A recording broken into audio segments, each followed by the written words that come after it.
Presiden Cina Xi Jinping mengajukan menyerahkan dokumen intelijen. Donald Trump, ada 2 senator Amerika, ada 1 gubernur bagian Amerika, dan 3 jenderal Amerika yang akan melakukan kudeta terhadap Anda. Kaget Donald Trump. Dia recek ke badan intelijen Amerika. Ternyata benar. Sehingga akhirnya ekspor Cina ke Amerika dapat bonus. Kartu truf yang kedua, apa yang dilakukan oleh Presiden Xi Jinping? Jangankan perundingan, kursinya saja Donald Trump benar-benar didonkan oleh Xi Jinping. Jadi kursinya Xi Jinping agak tinggi, kursinya Donald Trump kursi TK. Gelisah. Jadi secara psikologis Cina sudah mendon-don itu wibawa Amerika. Akhirnya kartu truf yang terakhir, Donald Trump serahkan Taiwan kepada Cina. Sehingga akhirnya Donald Trump pulang ke Amerika tanpa bawa apa-apa. Bahkan sampai pernik-pernik hadiah-hadiah dari Cina dibuang semua di bandara Beijing. Khawatir disisipkan alat penyadap. Sehingga mau masuk pesawat kepresiden Amerika, itu semua barang-barang hadiah-hadiah dari Cina itu dibuang di bandara Beijing.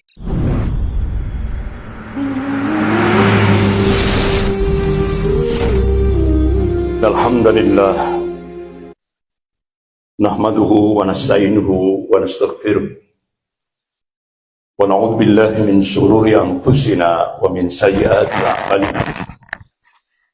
May yahdihillahu fala mudilla lahu wa may yudlil fala hadiya lahu. Asyhadu an la ilaha illallah wahdahu la syarika lahu wa asyhadu anna Muhammadan abduhu wa rasuluh. Ya ayyuhalladzina amanu taqullaha haqqa tuqatih wa la tamutunna illa wa antum muslimun. Ya ayuhan nasu taqu rabbakumul ladzi khalaqakum min nafsin wahidah wa khalaqa minha zawjaha wa batha minhuma rijalan katsiran wa nisaa'a wattaqullaha alladzi tas'aluna bihi wal arham innallaha kana 'alaikum raqiba. Ya ayyuhalladzina amanu taqullaha wa qulu qawlan sadida yuslih lakum a'malakum wa yaghfir lakum dhunubakum wa may yuti'illaha wa rasulahu faqad faza fawzan 'azima. Amma ba'd.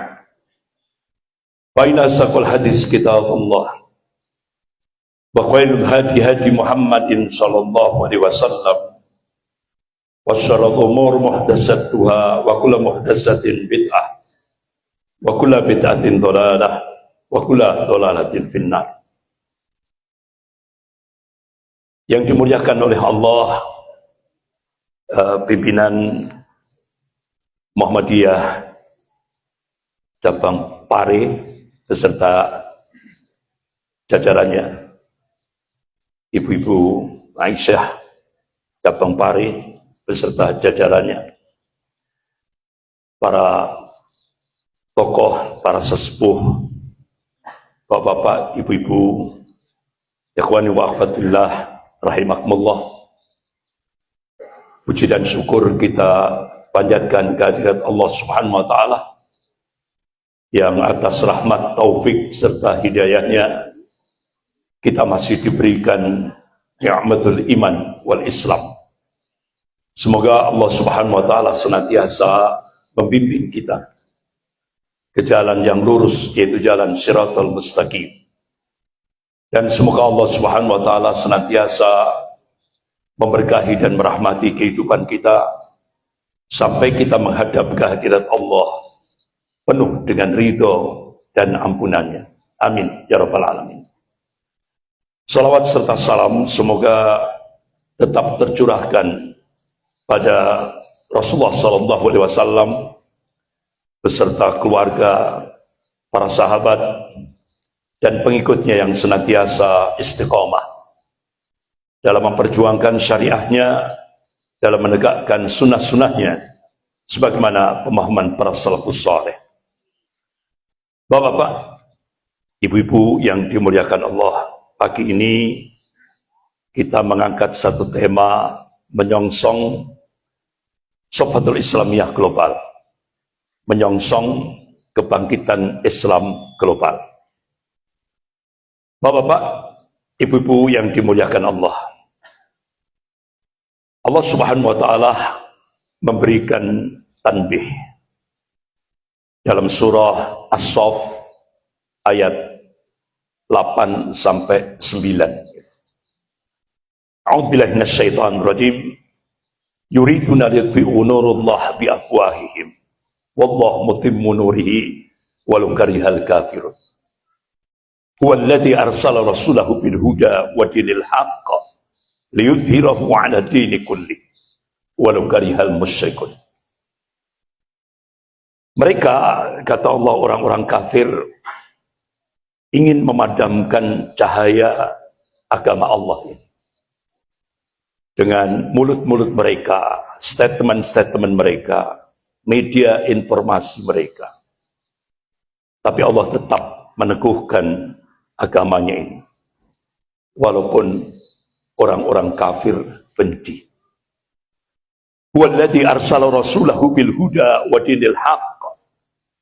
Dialah Allah yang mengutus rasulnya dengan membawa al-huda, petunjuk, yaitu Al-Quranul Karim, wa dinil haqq, dan agama Allah yang hak, yaitu ad-dinul Islam, liyudhhirahu 'ala dini kulli, agar Allah menangkan Islam ini di atas semua agama-agama di muka bumi, walau karihal musyrikun, walaupun orang musyrik benci.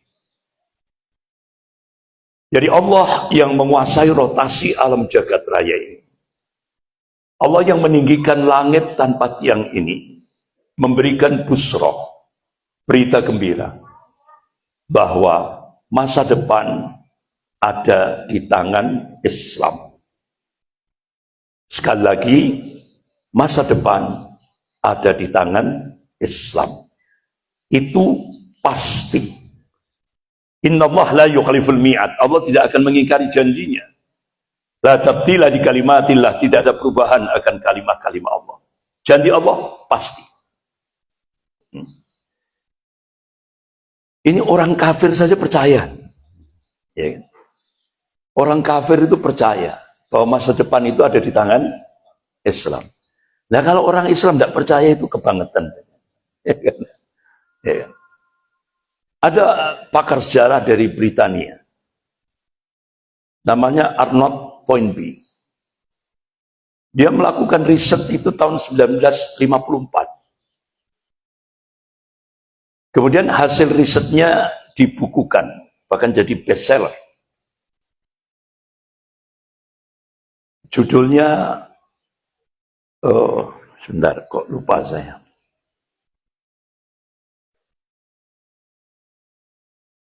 Jadi ujian atas peradaban. Dia karena pakar sejarah gitu ya, di Britania, dia objektif gitu.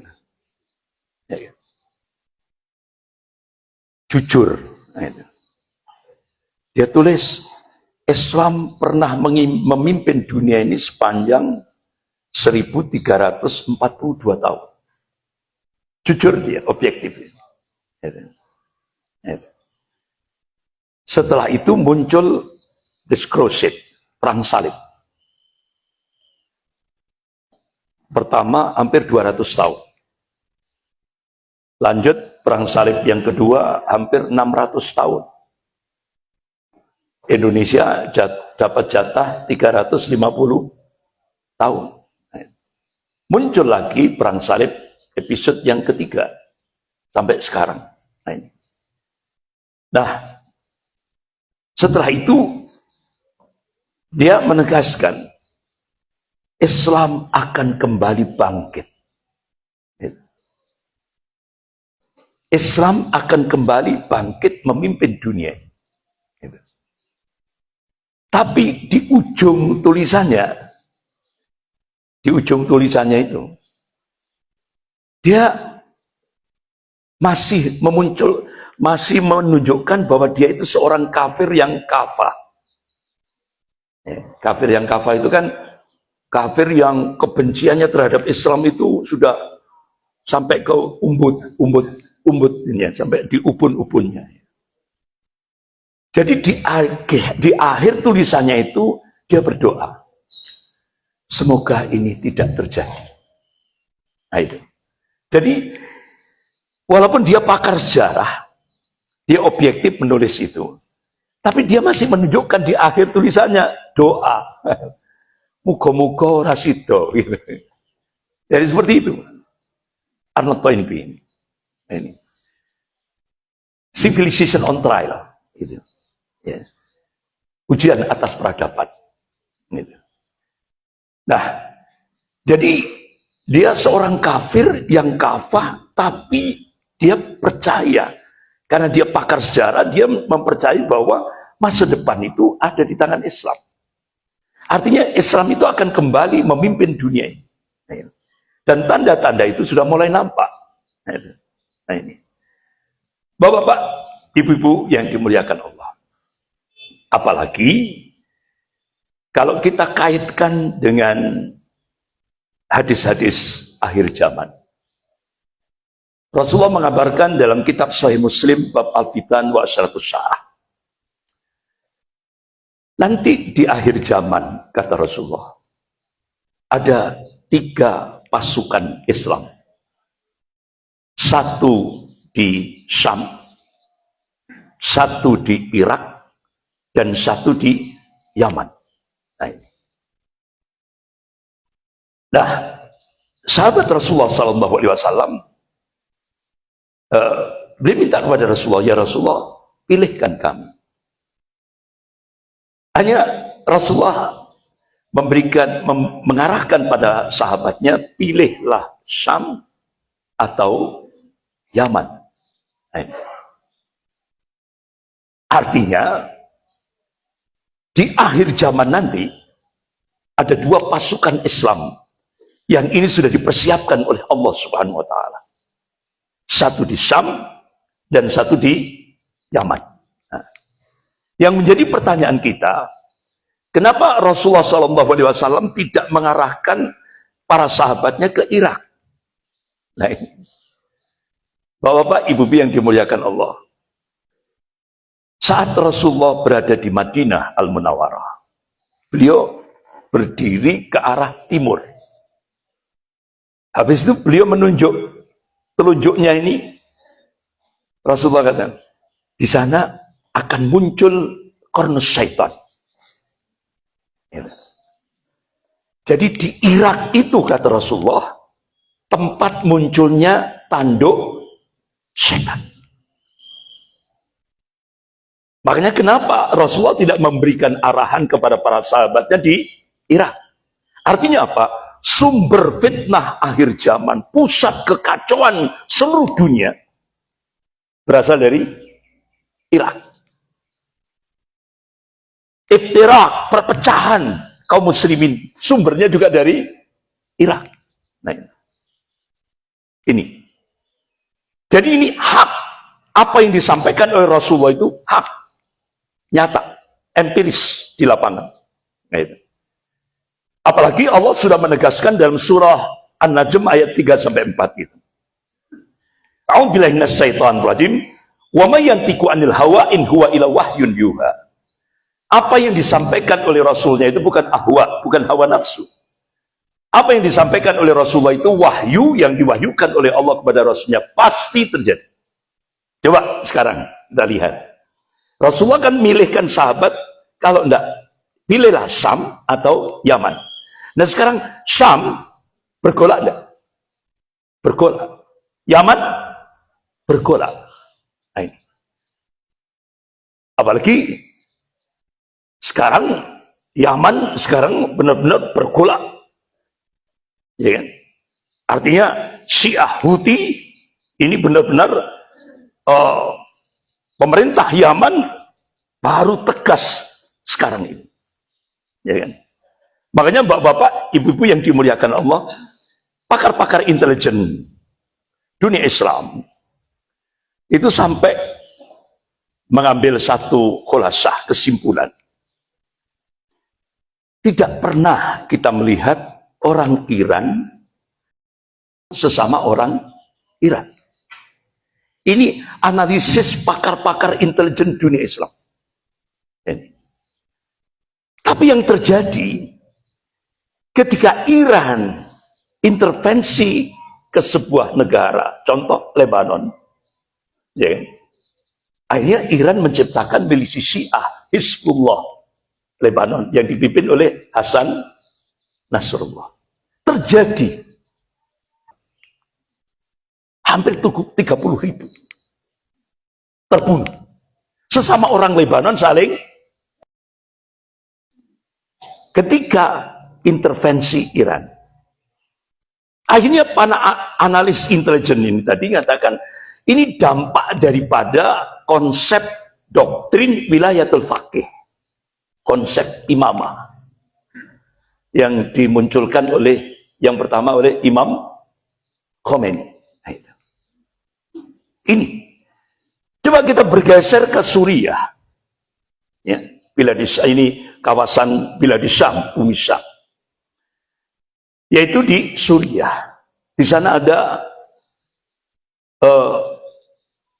mulai dari bapaknya Hafid Asad, dilanjutkan anaknya Bashar Asad.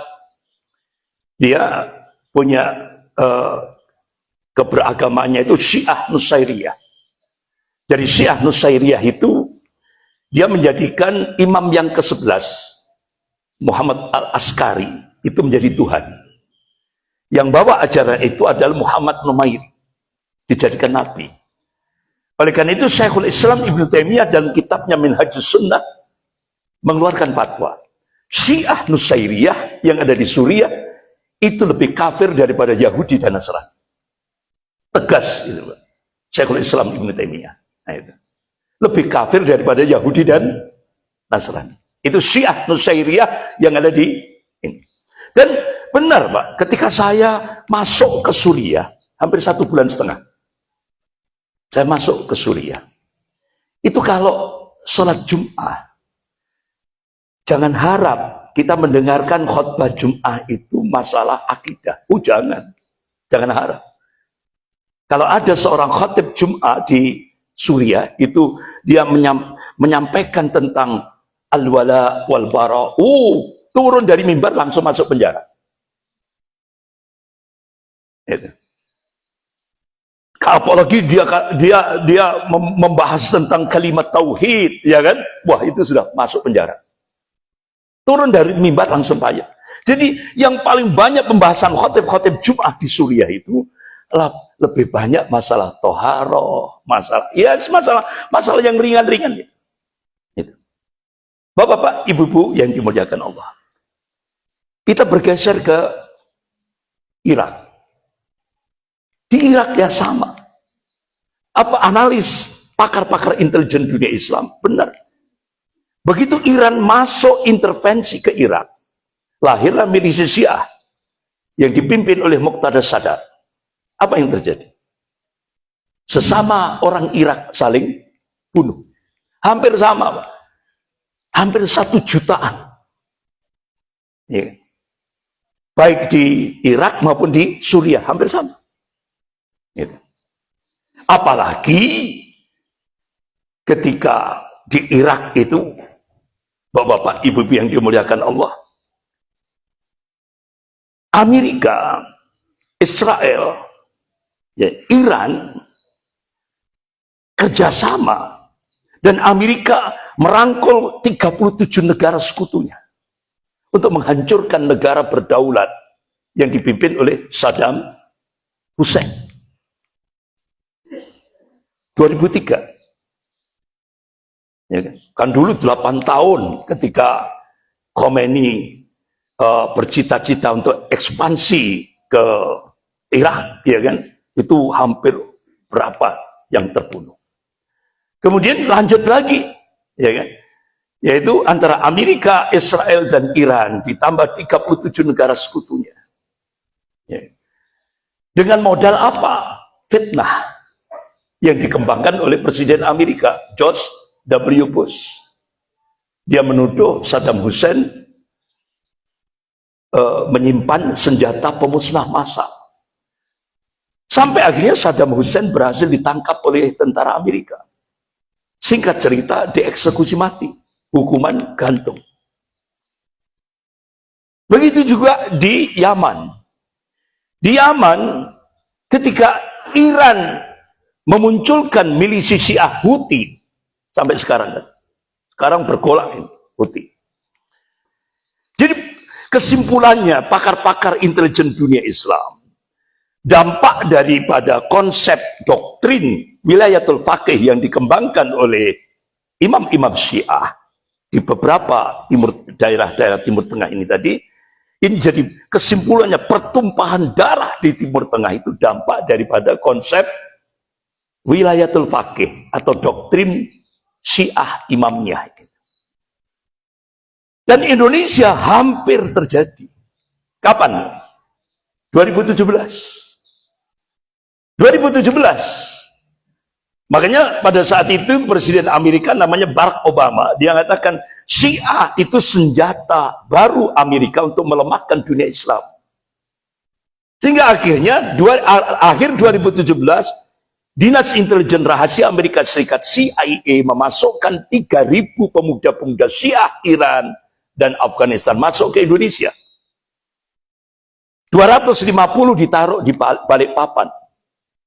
2.750 ditaruh di Makassar. Qadarullah, saya diundang safari dakwah 10 hari di Pertamina Balikpapan.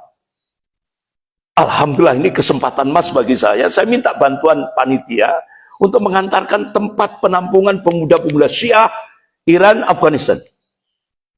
Alhamdulillah ketemu. Saya tanya kepada penanggung jawabnya, Pak, ini siapa yang membangun gedung semewah ini? Amerika, Ustaz. Terus keseharian siapa yang menopang? Australia. Bagaimana kesehariannya, Ustaz? Ini benar-benar 250 pemuda Syiah yang ditaruh di Balikpapan ini dimanjakan betul oleh Amerika dan Australia. Contoh, kalau sakit wajib dibawa ke rumah sakit yang paling elit di Balikpapan. Di sana ada rumah sakit Senwam milik Lipo, James Riyadi. Bahkan saya tanya, itu yang bagian gizi berapa Amerika gajinya? 100 juta rupiah per bulan. Ini bagian gizi saja 100 juta rupiah per bulan. Jadi benar-benar luar biasa. Akhirnya saya melihat gedung itu banyak CCTV. Pojok-pojok banyak CCTV. Saya mikir ini paling ada alat penyadap. Akhirnya saya berhentikan pertanyaan saya. Saya minta bantuan panitia untuk mengantarkan di rumah penanggung jawabnya ini. Alhamdulillah ketemu. Rumahnya persis di depan masjid. Saya adzan maghrib sudah nyanggung di masjid itu. Selesai adzan maghrib, alhamdulillah keluar orangnya. Langsung saya sampaikan, Pak, mohon maaf, saya besok sudah harus terbang ke Jawa. Jatah saya safari dakwah di Pertamina ini cuma 10 hari.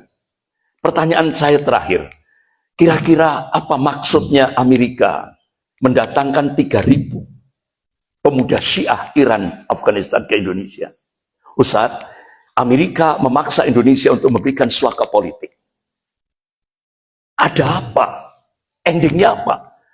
2018 akan terjadi revolusi Syiah di Indonesia. Akhirnya Kepala BIN, Badan Intelijen Negara, Jenderal Norman Chaniago, menugaskan Panglima Kodam 5 Brawijaya. Karena ternyata pusat Syiah terbesar se-Asia Tenggara, mana? Jawa Timur. Pusat Syiah terbesar se-Asia Tenggara, Jawa Timur. Yang paling banyak Bangil, Pasuruan. Malang, di tempat saya, Malang. Pusat pendanaan Syiah terbesar se-Jawa Timur, Malang. Bondowoso, Puger, Jember. Nah sekarang bergeser ke Probolinggo, Lumajang, Banyuwangi, Sampang, Madura. Bahkan di Jawa Timur ini orang-orang Syiah sudah mengamalkan, mengaplikasikan doktrin Syiah. Apa? Keyakinan Syiah. Ahlus Sunnah itu ibadah. Karena Ahlus Sunnah itu kafir. halal kehormatannya, halal darahnya, halal hartanya. Dan itu sudah dipraktekkan di Jawa Timur. Makanya lahirlah Pergub, peraturan gubernur Jawa Timur, untuk memantau pergerakan Syiah di Jawa Timur ini. Bahkan Syiah punya keyakinan Al-Quran belum sempurna. Yang menyempurnakan adalah imam-imam Syiah. Jadi mereka meyakini ada tahrif Al-Quran. Al-Quran belum sempurna. Dan yang menyempurnakan itu adalah imam-imam Syiah. Akhirnya tokoh Sampang, tokoh Syiah Sampang Madura, Tajul Muluk, langsung dia sampai kasasi, Pak. Akhirnya Mahkamah Agung langsung mengeluarkan putusan hukum 4 tahun penjara. Ini resmi atas nama negara. Bahkan sampai pemakaman Ali Khamenei dimakamkan setelah 4 bulan. Itu pakai fikih apa itu? Jadi mayatnya dimakamkan setelah 4 bulan. Jadi kalau kita buka hadis-hadis tentang akhir zaman, Iran itu memang ditakdirkan oleh Allah untuk tempat munculnya Al-Masih Dajjal. Ini sudah ditakdirkan oleh Allah. Tapi umat Islam di Indonesia goyah. Ya kan? Umat Islam di Indonesia goyah. Ketika Iran nyerang Israel, ketika Iran nyerang markas-markas militer Amerika yang ada di dunia Arab, umat Islam banyak yang goyah. Hidup Iran. Ya kan? Saya terus bayangkan bagaimana kalau Dajjal muncul. Hidup Dajjal. Ya. Padahal Allah dan Rasulnya sudah memberikan penegasan. Iran itu ditakdirkan oleh Allah tempat munculnya Al-Masih Dajjal. Kota Asbahan, yang kalau kita buka Google Map itu kota Isfahan, Iran. Di belakangnya Dajjal itu ada 70.000 orang Yahudi yang pakai toyalisa, jubah kebanggaan. Ini sudah ditakdirkan seperti itu. Tapi umat Islam Indonesia, berapa kemarin dihitung sama duta besar Iran untuk Indonesia, ternyata yang pro Iran se-Indonesia 24.369 orang. Saya cari itu, kira-kira jamaah pengajian Fatimah pare ini ono ndak gitu. Saya teliti, insya Allah ndak ada gitu ya. Sehingga akhirnya jadi yang sampai dihitung itu oleh 24.369 gitu, ya kan. Jadi bapak-bapak, ibu yang dimuliakan Allah, padahal kalau kita lihat buka sejarah, hubungan Iran, Israel, Amerika itu bestie. Hampir 70 tahun. Bestie ini kenapa, Bu? Teman setia, sahabat akrab. Bahkan tokoh-tokoh pakar-pakar sejarah di Iran itu nulis buku, ya kan? Ya kan? Itu nulis buku, dia kan. Khomeini itu disupport oleh Israel untuk mendirikan, segera munculkan revolusi Iran 1979, itu disupport oleh Israel itu 135 juta US dollar. Peralatan-peralatan perang, peralatan persenjataan itu semua disupport oleh Israel. Kenapa? Karena Israel punya kepentingan. Jadi Israel itu punya kepentingan untuk hidup di dunia Arab, butuh herder. Herder. Penjaga. Penjaga itu siapa? Iran. Nah itu. Jadi seperti itu. Makanya kenapa Indonesia tidak mendukung? Bahkan sampai pemakaman Ali Khamenei, Indonesia tidak mengirim pejabat menteri. Hanya diserahkan pada dubes. Akhirnya Iran marah. Ya kan? Iran marah. Kenapa Indonesia tidak menghormati jenazahnya Ali Khamenei? Akhirnya Indonesia terpaksa ngirim menteri luar negerinya, Pak Sugiono. Ya kan? Indonesia, kenapa? Indonesia sudah pernah jadi target. Gagal revolusi 2018 itu. Kenapa? Iran terjadi chaos. Ya kan? Bahkan waktu itu Kodam 5 Brawijaya itu bergerak mantau pergerakan Syiah di seluruh Jawa Timur.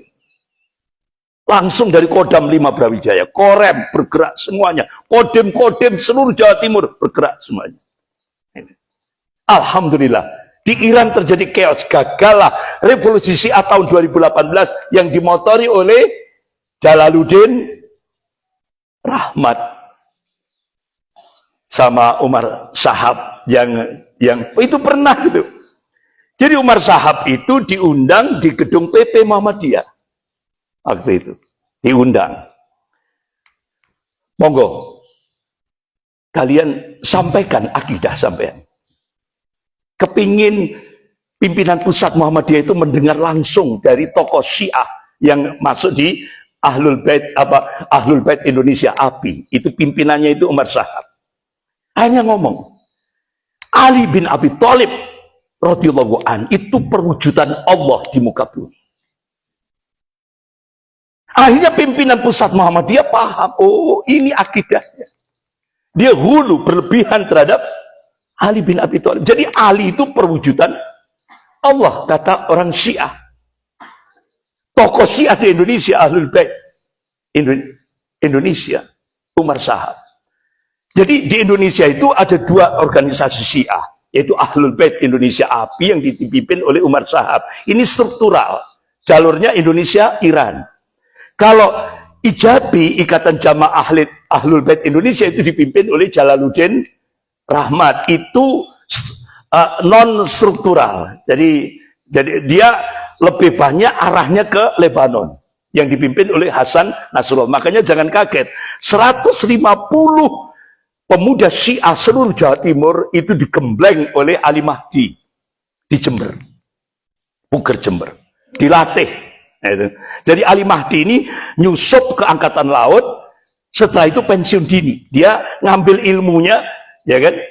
Habis itu dia keluar dari Angkatan Laut, dia latih 150 pemuda Syiah Iran, pemuda Syiah Indonesia, Jawa Timur ini dilatih, benar-benar disaring ada 4. Dari 150 yang lulus 4 ini diterbangkan ke Lebanon untuk menguasai operasi intelijen, kontra intelijen, dan operasi-operasi militer. Ini, makanya ini non-struktural. Ya kan? Tapi kalau API itu struktural antara Indonesia dan Pakistan. Tapi alhamdulillah gagal. Makanya bapak-bapak, ibu-ibu yang dimuliakan Allah, banyak di media sosial itu umat Islam yang pro Iran itu marah kepada pemerintah sekarang. Kenapa Indonesia tidak dukung Iran? Nah, karena Indonesia pernah dijadikan target, Pak. Itu kalau terjadi betul di Indonesia, otomatis sesama orang Indonesia saling bunuh. Seperti yang terjadi di Lebanon, Suriah, Irak, Yaman, sampai sekarang. Itu. Bapak-bapak, ibu-ibu yang dimuliakan Allah. Saya sampai tidak habis pikir itu. Mereka sudah punya keyakinan Ahlus Sunnah itu kafir. Lah, sementara Ahlus Sunnah kok kepingin ngebet sekali, aku terimanan. Terus bagaimana jati dirinya? Itu loh.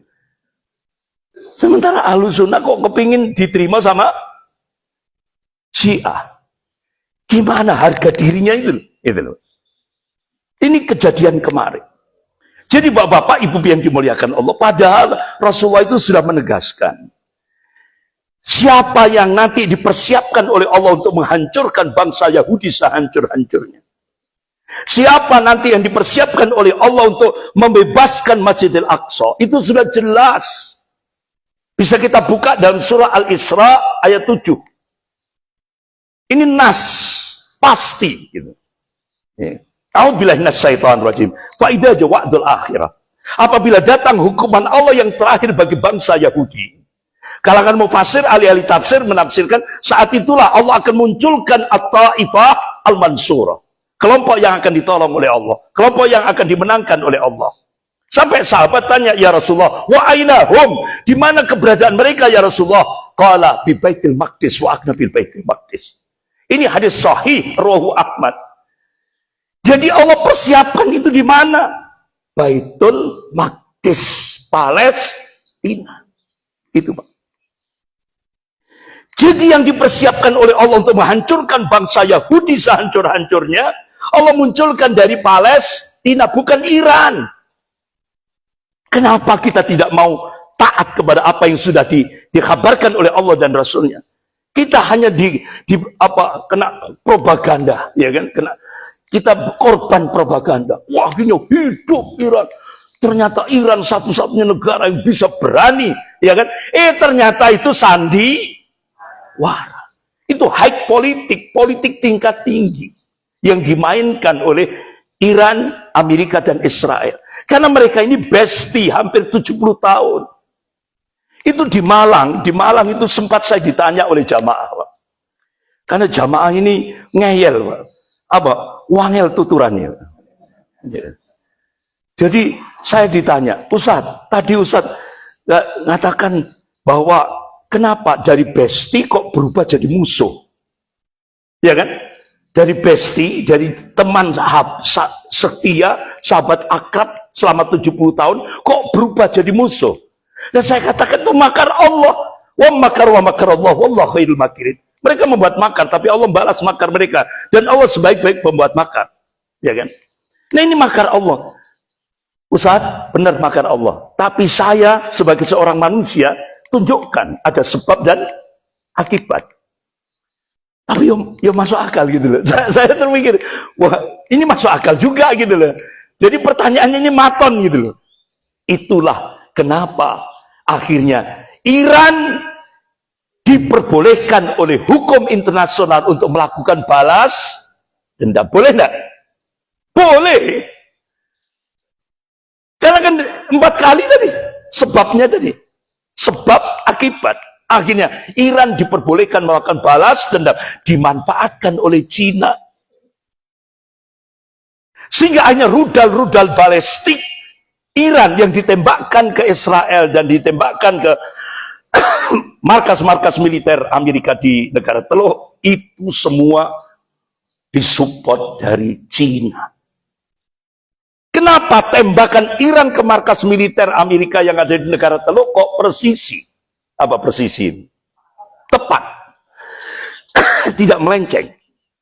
Ternyata Menteri Luar Negeri Cina mengatakan itu pakai satelit Cina. Makanya Rasulullah pernah, beliau duduk bersama sahabatnya Abdullah bin Umar radhiyallahu anhu. Sepeninggalku nanti kalian akan menyaksikan fitnatus sarra. Peperangan dalam rangka memperebutkan sumber daya alam, oil. Jadi ini sudah pernah dikabarkan oleh Rasulullah 1448 tahun yang lalu. Tapi umat Islam tidak, makanya ini ditulis oleh Al-Imam Ibnu Katsir rahimahullah dalam kitabnya Al-Bidayah wa Nihayah. Bahkan sekarang sudah diterjemahkan dalam bahasa Indonesia, judulnya Huru-hara Akhir Zaman. Nah itu kalau kita miliki, ya kan? Kalau kita miliki, insya Allah kita tidak mudah kaget gitu loh. Jadi apa yang dikabarkan oleh Rasulullah rinci, apa-apa yang terjadi sebelum yaumil kiamah rinci sekali. Gitu. Termasuk ini perang Iran, Amerika dan Israel. Itu rebutan oil. Sehingga akhirnya bapak-bapak, ibu-ibu yang dimuliakan Allah, akhirnya Amerika kalah. Akhirnya Amerika masuk perundingan. Muncullah KTT Beijing. Ya kan? Setelah itu apa yang terjadi? Inilah diplomasi antara diplomat Amerika dan diplomat Cina. Bapak-bapak, ibu-ibu yang dimuliakan Allah. Teorinya, kalau peperangan itu harus dimulai dengan peperangan intelijen. Kalau peperangan intelijen sudah dimenangkan, sudah bisa ditebak siapa yang memenangkan peperangan. Ternyata benar.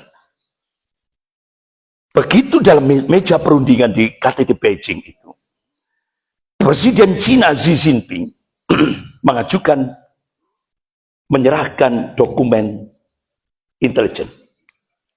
Donald Trump, ada 2 senator Amerika, ada 1 gubernur bagian Amerika, dan 3 jenderal Amerika yang akan melakukan kudeta terhadap Anda. Kaget Donald Trump. Dia recek ke Badan Intelijen Amerika. Ternyata benar. Sehingga akhirnya ekspor Cina ke Amerika dapat bonus. Kartu truf yang kedua. Apa yang dilakukan oleh Presiden Xi Jinping?